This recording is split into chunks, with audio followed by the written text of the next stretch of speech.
오늘 예배 현장에 나오신 모든 분들에게 또 하나님께서 말씀으로 찾아와 주시기를 주님의 이름으로 축복합니다. 살아 역사하신 하나님께서 여러분을 인격으로 만나 주시기를 주님의 이름으로 축복합니다. 아멘. 저에게 참 좀 사연이 많은 노래가 있습니다. 기다리는 마음이라는 노래인데 왜 이게 이제 사연이 많냐면 고등학교 시절에도 이게 음악은 실기 테스트 하거든요. 실기 뭐라죠? 실습 시험입니까? 가곡을 부르거든요. 좀 떨리잖아요. 그러니까 이제 월출봉에 해 뜨거든 날 불러주오, 일출봉에 달 뜨거든 날 불러주오, 기다려도 님 오지 않고 발레소리 물레소리에 눈물 흘렸네. 딱 불렀다고요. 너무 잘한 거예요. 너무 잘하더니 선생님이 딱 이러시더니 김상조 80점. 다 90점 80점 받으면 안 된다고요. 딱 90점인 이상인데 80점 주니까 화가 나가지고 쌤 왜 내가 80점인데요? 그때부터 이 도발적인 이 공격적인 성향이 있습니다. 왜 내가 80점입니까? 야 그럼 소나, 일출봉에 해를 띄어야지 왜 달을 띄우냐? 월출봉에 달이 떠야지 왜 네 맘대로 해를 띄우고 뭐 이렇게 욕을 하는 거죠. 참 니 보니까 혼돈이다 혼돈. 같이 막 같이 웃었습니다. 제가 너무 긴장이 돼가지고 일출봉에 달을 띄우고 월출봉 해를 띄워버린 거예요. 근데 이제 이분이 이제 한마디 이제 웃으시면서 그러나 하시면서 참 철학적인 분이신데, 그렇지 너희도 시간 지나면 안 돼. 사람이 처음 1년 2년 기다릴 때는 일출봉에 해 뜨는 것도 보이고 월출봉에 달 뜨면 마음도 설레거든. 그런데 10년이 지나고 20년이 지나면 10년 기다리고 20년 기다려 보래. 월출봉이 적은지 일출봉이 적은지 저가 해인지 달인지 헷갈리는 게 맞다. 그래서 김상조 너는 기다리는 마음이라는 이 노래를 아주 멋지게 해석했다. 20점 줄게 하면서 100점을 딱 주는 거죠. 와 할렐루야 막 그때 할렐루야 아멘 이렇게 불신자들 앞에서 이렇게 했다니까요. 그렇죠. 처음 기다림은 희망입니다. 처음 기다릴 때는 가슴이 설레지요. 그래서 우리가 홀로서기라는 시 아시죠? 기다림은 만남을 목적으로 하지 않아도 좋다. 그러면서 막 이 가슴 떨리는 희망이라고요. 그런데 이 기다림이 길어지면 그건 희망이 아니라 희망 고문이 시작되죠. 희망 고문이 더 길어지면 그건 희망이 아닙니다. 절망입니다. 고통입니다. 큰 기다림은 너무너무 가슴 아프다고요. 너무 힘들다고요. 너무 그냥 차라리 희망을 주지나 말지 왜 그렇게 희망 섞인 말을 해놓고 기다리라고 하면서 20년 30년 기다리라고 하는 그건 폭력이지요. 오늘 말씀에 사라가 몇 년을 기다렸느냐 하면 24년을 기다립니다. 창세기 12장 2절에 내가 너로 큰 민족을 이루고 하나님께서 약속의 말씀을 주셨거든요. 10년 20년 기다리다 보니까 아이고 큰 민족 그건 모르겠고 한 명이라도 주시오, 한 명이라도. 근데 한 명 하던 그 세월 24년 지나버리니까 그냥 전부 다 그냥 마음이 다 녹아내리는 거예요. 아무런 소망이 없고 아무런 희망이 없는 거죠. 아무런 기대도 없고 아무런 믿음도 없다고요. 기다림에 지쳐서 넋을 놓아버린 이 아브라함과 사라에게 하나님께서 찾아오셨습니다. 직접 찾아오셔서 사람의 몸을 입고 찾아오십니다. 찾아오셔서 직접 그 얼굴에 딱 대고 10절에 내년 이맘때 내가 반드시 내게로 돌아오리니 네 아내 사라에게 아들이 있으리라 딱 선포하십니다. 그 말을 옆에서 가만히 듣다가 사라가 속으로 웃어버립니다. 12절 사라가 속으로 웃고 이래되, 속으로 웃는 게 뭐죠? 치! 이겁니다. 치! 우리 여성들 아시잖아요. 남편이 여보 내년에 크루즈 타고 유럽 여행 한번 보여줄게. 치! 제주도라도 가자. 이거지요. 하나님. 아이고 됐습니다. 마이소 됐습니다. 여러분 누군가는 사라에게 그렇게 묻지 않을까요? 야 니한테 말하는 분이 하나님이셔. 사라야 그렇게 믿음이 없냐? 네가 지금 24년을 기다렸는데 그거 1년을 못 기다리냐? 그렇죠. 못 기다려요. 왜요? 기다림은 힘이 드는 일이죠. 마라톤 같은 것이라고요. 42.195km 가다가 42km 가다가 힘 떨어지면 쓰러지는 거예요. 기다림은 용을 쓰는 것이고 기다림은 힘든 일이고 기다림은 괴로운 일이라고요. 이미 24년 기다리면서 힘 빠지고 짐 빠지고 넋이 나가서 더 이상 기다릴 힘이 없다고요. 1년 더 기다리라고요? 참, 한 달도 못 기다리겠습니다. 그만큼 나는 이미 믿음이 완전히 바닥 중에 바닥인 거죠. 한 톨의 믿음도 남지 않았다고요. 여러분, 사라의 마음은 뭐 알겠는데 이게요, 사라의 말을 가만히 들어보십시오. 사라가 지금 뭘 말하는지 보십시오. 11절에 사라에게는 여성의 생리가 끊어졌는지라. 12절에 우리 같이 한번 읽어볼까요? 사라가 속으로 웃고 이르되 내가 노쇠하였고 내 주인도 늙었으니 내게 무슨 아들이 있으리. 여러분, 하나님 말씀 읽을 때는 하나님 말씀을 읽을 때는 그 말씀에 포인트가 있다고요. 액센트가 있는 거지요. 다시 읽어볼게요. 사라가 속으로 웃고 이르되 내가 노쇠하였고 내 주인도 늙었으니 내게 무슨 아들이 있으리요. 내가 노쇠하고 내 주인도 늙었고 내 생기가 끊어졌고 그래서 나는 아들을 낳을 수 없습니다. 절대 불가, 완전 불가, 확실하게 불가. 이게 사라의 믿음입니다. 우리는 긍정적인 믿음만 믿음이라고 생각하고 부정적인 믿음을 믿음이 없다라고 생각하는데요, 그건 착각입니다. 긍정적인 믿음도 믿음이고 부정적인 믿음도 믿음이라고요. 지금 사라는 분명히 뭔가 믿고 있어요. 사라는 지금 분명히 뭔가 믿고 있다니까요. 뭘 믿지요? 나는 아들이 영원히 없음을 믿습니다. 확실히 믿습니다. 나는 절대 아들을 낳을 수 없음을 확실히 완전히 믿습니다. 왜요? 나는 할머니고 나는 생리가 끊어졌고 내 남편은 노인이고 그래서 나는 확실하게 나에게는 아들이 없을 것임을 믿습니다. 믿고 있지요. 그러면 사라는 지금 뭘 믿고 있지요? 사라는 지금 하나님을 믿습니까? 자기 몸을 믿습니까? 자기 몸의 가능성을 믿고 있는 거지요. 사라는 지금 내 손에 쥔 것을 믿고 있었다고요. 24년 동안 나에게는 생리가 있고 나는 젊고 우리 남편도 젊고. 아니, 생리가 있어야 가능하지, 젊어야 가능하지. 그게 상식이고 과학이잖아요.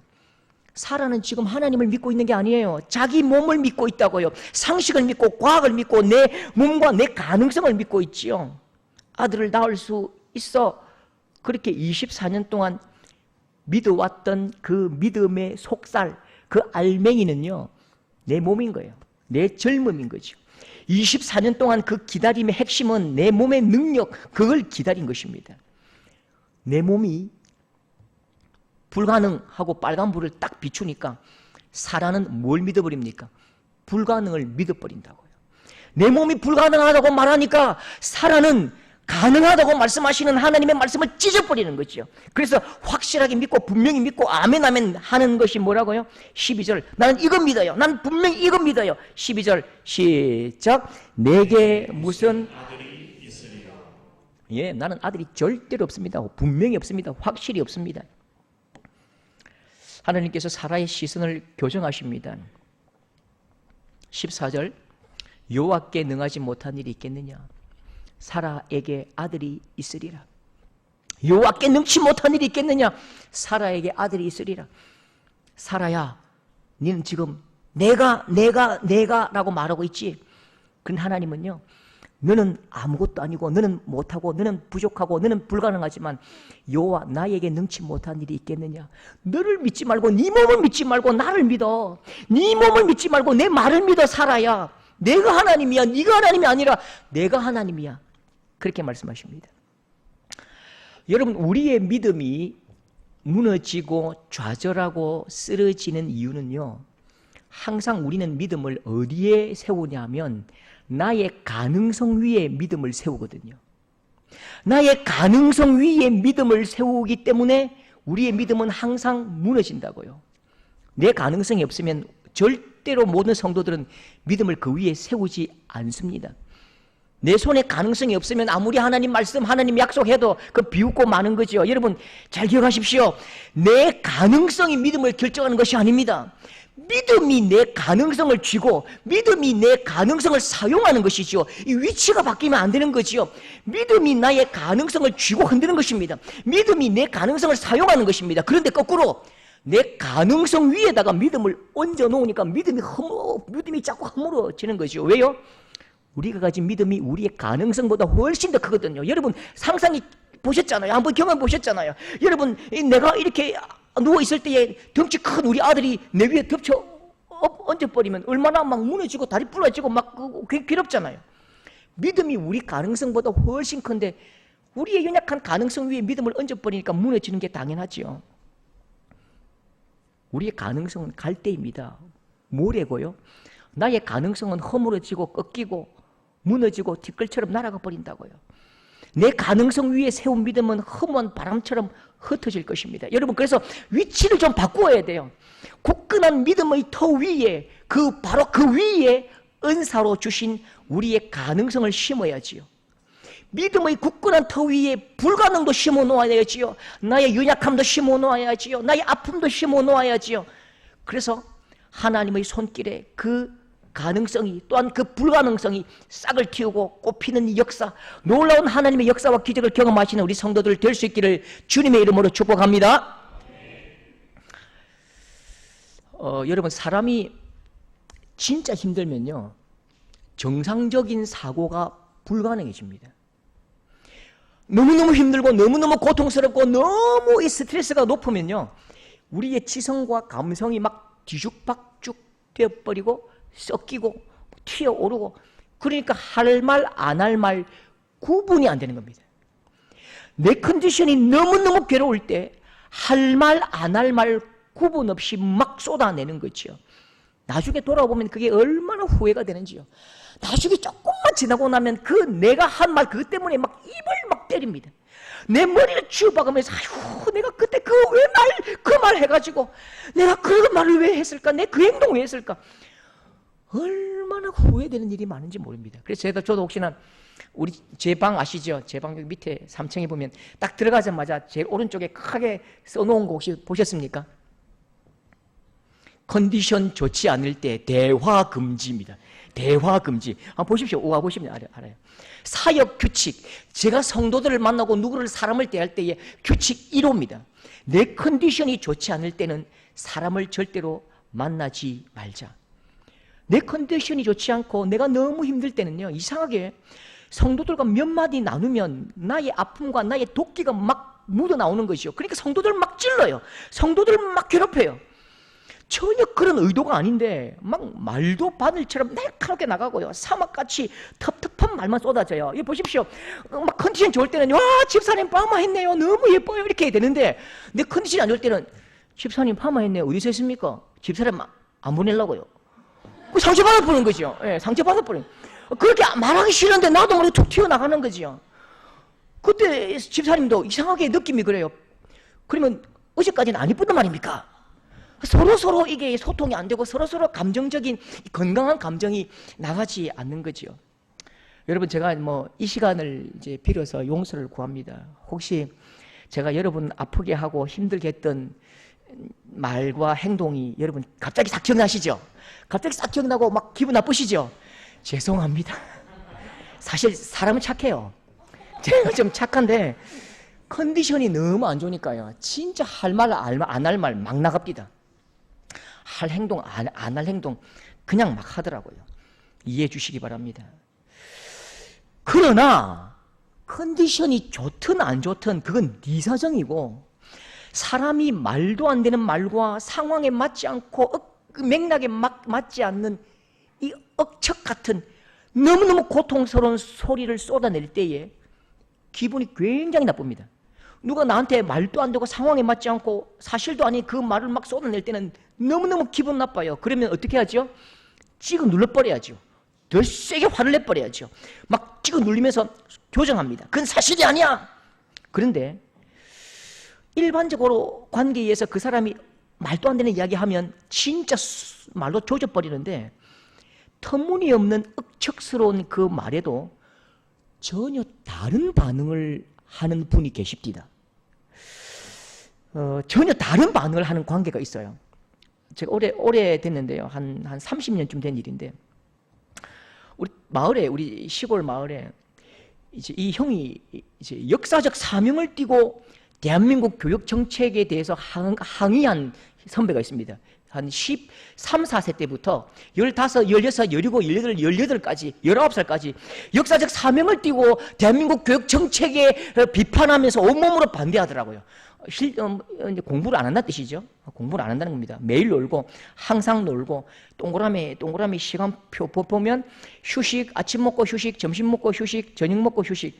운동을 열심히 해요. 운동 열심히 하는데 이제 마산에 가면 용마 롤러 스케이트장 가가지고 막 뒤로 다니면서 운동한다고 땀을 뻘뻘 흘리던 그 형님이 있는데, 이제 사업을 한다고 20살 넘어서 사업을 한다고 막 아버지에게 때를 쓰니까, 아버지가 땅이 많고 논이 많아요. 논 한 5마지기 파니까 그 마산에 그 합성동에 이렇게 업소를 차리는 거죠. 야, 그 형이 지금 생각하면요, 1990년대 마산의 경제를 살립니다. 그 형이 그 마산 그 작은 도시의 경제를 막 활성화시키고 경제를 살리는데 계속 망하고 계속 업종을 바꾸니까요, 인테리어 업계가 훨 누리는 거죠. 인테리어와 간판이 막 잘 팔리는 거죠. 한 3년 하다가 다 떨어먹고 빈털터리로 이제 집에 돌아오는데, 하필 그때 제가 봤습니다. 그 술이 너무 취해가지고 조금 마시면 이게 이렇게 이제 지렁이처럼 비틀거리는데, 너무 많이 마시니까 끝에서 끝까지 막 춤을 추면서 가다가 자빠지고 또랑이 처박히고 막 난리가 나는 거지. 그 제가 형님 왜 이럽니까 하고 이제 부축해서 이제 아버지에게 모셔드렸어요. 우리 마을 바로 윗마을인데요. 바로 윗마을인데 술 먹으니까 얼마나 이 형님이 무거운지. 안 그래도 덩치도 큰데 막 끌고 가는 듯 하니까, 아이씨 아재요 형님 왔습니다. 아버지가 뛰어나오더니 막 그 대청 마을에서 호통을 칩니다. 왜 이러는 이 자식아, 정신 못 차리나 하니까요, 그 말에 이 형님이 앉아있다가 벌떡 일어서더니 아버지에게, 아버지 네가 나한테 해준 게 뭔데? 아버지 네가 나한테 해준 게 뭔데? 내 대학을 보내줬나? 집을 사줬나? 해준 게 뭔데?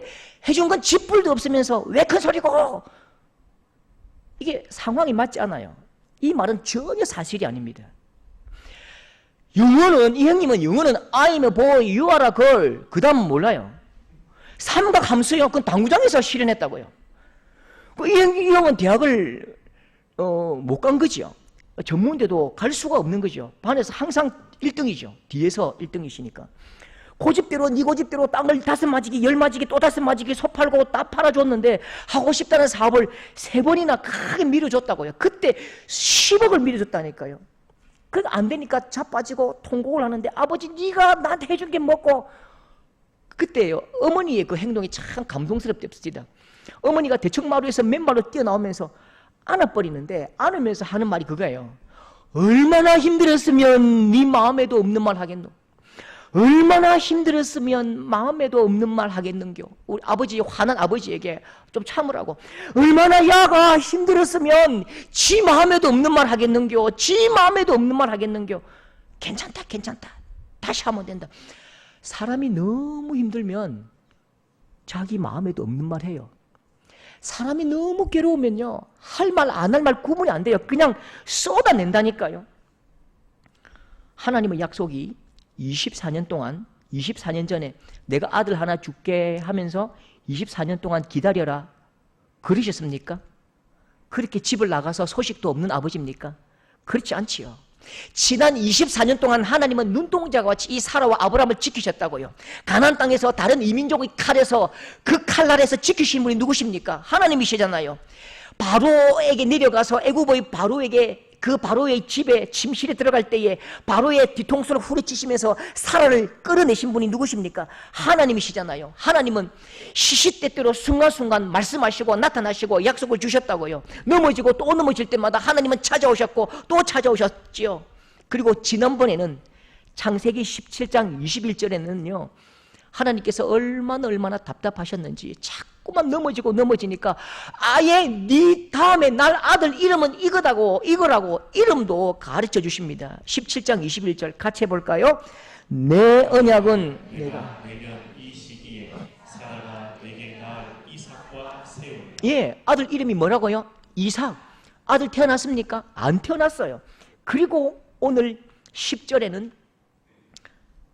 그가 이르시되 내년 이맘때 내가 반드시 내게로 돌아오리니 내 아내 사라에게 아들이 있으리라.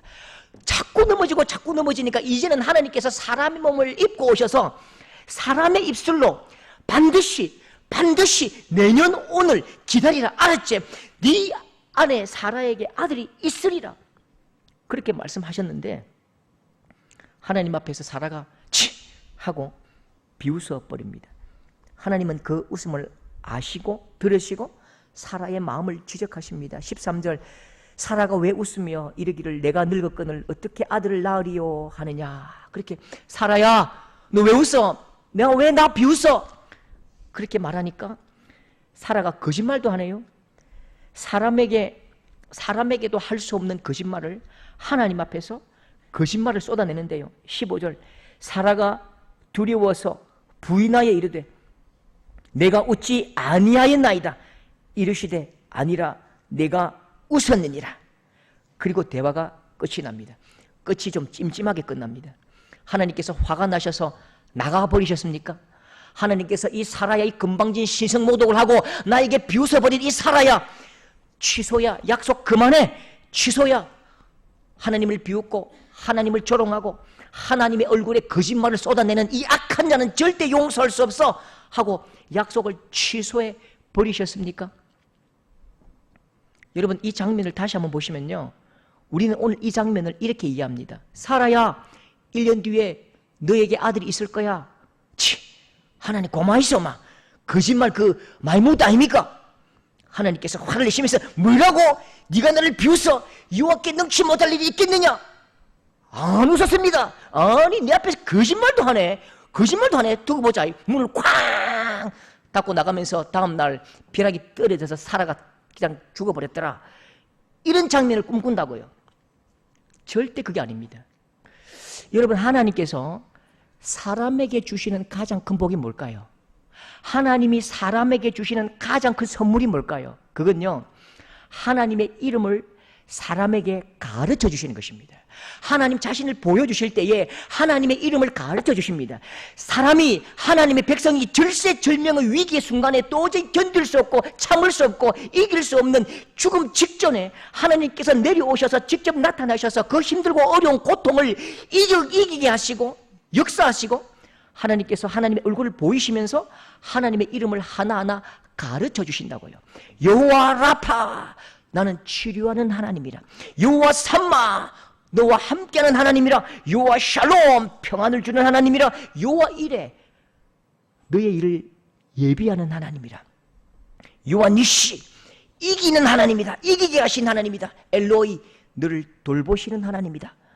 계속 하나님은요, 죽을 만큼 고통스럽고 죽을 만큼 괴로울 때 하나님이 찾아오셔서 하나님의 자기 얼굴을 보여주십니다. 하늘을 찢으시고 땅을 가르시고 오셔서 판을 엎으시고 역전시키시면서 내 봤지? 내가 네 하나님이다. 내 이름은 이거야. 내 이름은 여호와 라파야. 내 이름은 여호와 샬롬이야. 그래서 하나님의 이름을 하나하나 가르쳐 주신다고요. 자, 오늘 이 장면을 이렇게 이해하셔야 됩니다. 자, 그림 한번 보십시오. 아이가 길을 잃었습니다. 숲에서 길을 잃었어요. 이틀쯤 지난 것 같아요. 엄마, 아빠 아무리 찾아도 보이지 않습니다. 너무 지치고 목마르고 탈진을 했습니다. 쓰러지고 정신을 잃었지요. 너무너무 힘듭니다. 곧 죽을 것 같아요. 근데 엄마도 막 찾아다닌 것 같아요. 엄마가 이 딸을 발견했습니다. 이틀 뒤에 발견한 이 딸의 어깨를 딱 들면서 흔들면서 깨우는 말이 있습니다. 어떤 말일까요? 이 딸에게 가장 위로가 되는 말이 뭘까요? 119입니다. 이 말일까요? 대테러 부대입니다. 이 말일까요? 아니에요. 이 딸에게 가장 위로가 되고 가장 힘이 되고 일어날 힘을 얻을 수 있는 가장 소중한 말이 뭘까요? 엄마가 막 흔들면서 엄마야! 엄마 왔어! 엄마야, 엄마! 딸에게 가장 소중한 이름은 관계의 이름입니다. 119, 대테러 부대, 훨씬 그것보다 좋은 이름, 듣고 싶은 이름은요, 엄마야, 엄마! 엄마가 왔어! 엄마가 찾았어! 엄마야, 엄마! 여러분, 그래서 하나님도 하나님의 백성들이 고통 속으로 쑥 들어오셔서 하나님과 나의 관계의 이름을 불러주신다고요. 그게 여호와 라파, 여호와 니시, 여호와 이레, 여호와 샬롬, 여호와 삼마, 하나님과 나와의 관계의 이름을 불러주신다고요. 사라가 하나님의 약속에 치 하고 비웃어버리고 거짓말하고, 그건요 사라가 너무 아픈 거예요. 24년 동안 기다리는 게 너무너무 아파서 마음에도 없는 비웃음이 튀어나오고 저 속에 있는 그 악한 독한 그 아픔이 막 쏟아진다고요. 치, 잘한다, 꼬라지 좋다. 왜 웃었느냐?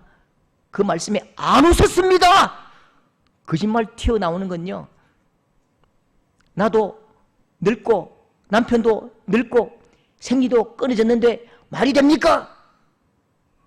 이렇게 말하는 것은요, 내 컨디션이 너무 힘든 거예요. 내가 너무너무 가슴 아프다고요. 내가 너무 힘들다고요. 그러니까 나도 은혜 받고 나도 성령 충만하고 나도 기쁨이 넘칠 때는 이런 말 하지 않았어요. 그런데 사람은 지칠 때가 있고 무너질 때가 있고 아플 때가 있습니다. 그때는 마음에도 없는 소리도 나오고 나중에 크게 후회할 행동도 해버린다니까요. 왜요? 힘드니까요. 왜요? 아프니까요. 너무너무 슬프고 외롭고 괴롭고 외로우니까 무너진 한숨 소리를 그렇게 낸다고요. 신음 소리를 끙끙 내는 소리가 그렇게 마음에도 없는 소리라고요. 내가 마음에도 없는 소리, 그 독한 말을 쏟아낼 때에 사람들은 나에게 항의합니다. 너 왜 그러냐고, 너 제정신이냐고, 너 똑바로 하라고, 그렇게 교정을 요구합니다. 그런데 하나님은 뭐라고 말씀하시죠? 똑바로 하라, 그냥 벼락을 때려버릴까? 아니요. 14절 하나님의 이름을 가르쳐 주십니다. 여호와께 능하지 못한 일이 있겠느냐? 사라에게 아들이 있으리라. 여호와께 능하지 못한 일이 있겠느냐? 이게 어떤 의미인지 아십니까? 하나님 이름입니다. 자, 한번 보십시오. 한 3초 기다려야 됩니다.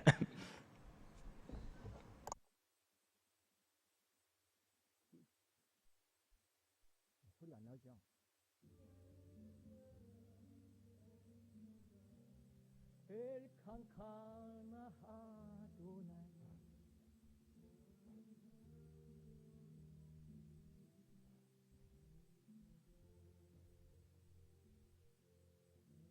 샤다이 엘샤다이 엘레요나 아도나이 엘샤다이 엘샤다이 엘칸카나 아도나이 찬양하며 높이리 엘샤다이.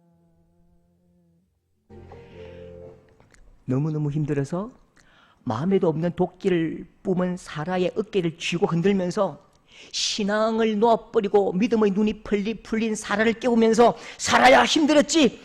너 힘들어서 마음에도 없는 말 하는 거야. 힘내보자, 조금만 힘내자, 괜찮아 나 하나님이야. 14절 여호와께 능하지 못한 일이 있겠느냐?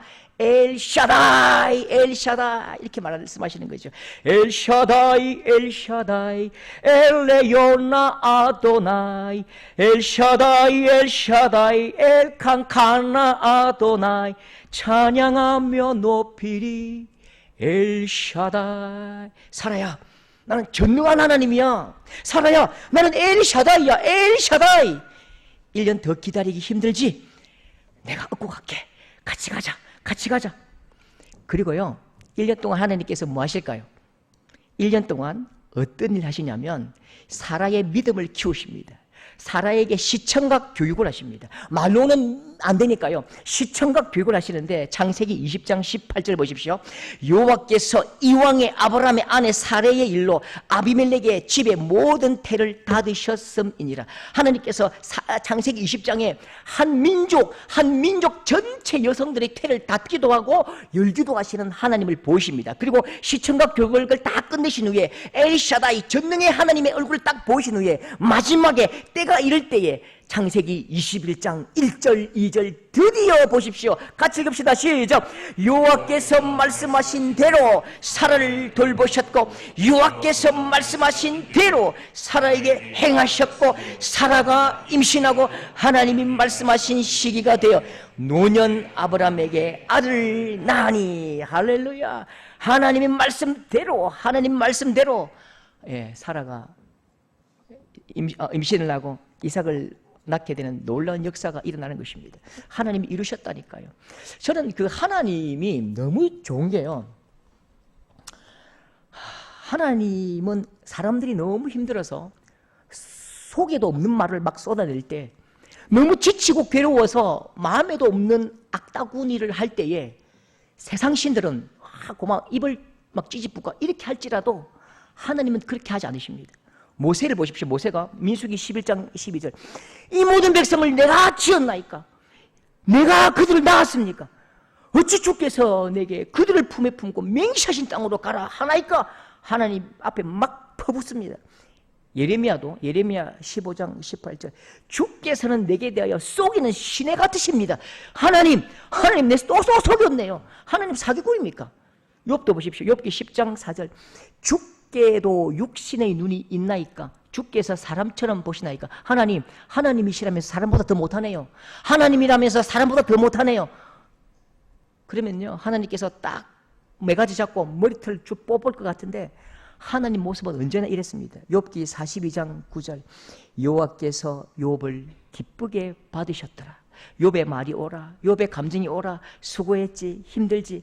그렇게 있는 모습 그대로 받아주시고 있는 모습 그대로 품어주시고 덥석 안아주시고, 네가 힘들어서 그래, 네가 너무 고통스러워서 그래, 네가 힘들어서 그렇게 속에도 없는 말 하는 거야. 힘들면 힘들다고 해, 아프면 아프다고 해, 괜찮아. 그렇게 안아주시고 품어주신다고요. 여러분 힘들 때가 있다니까요. 아플 때가 있다니까요. 걱정하지 마십시오. 하나님의 큰 품에서 평안히 쉬십시오. 하나님을 누리십시오. 큰 하나님의 품에 안겨서 하나님 주신 거룩한 평안과 위로를 누리시는 우리 복된 성도들 다 될 수 있기를 주님의 이름으로 축복합니다.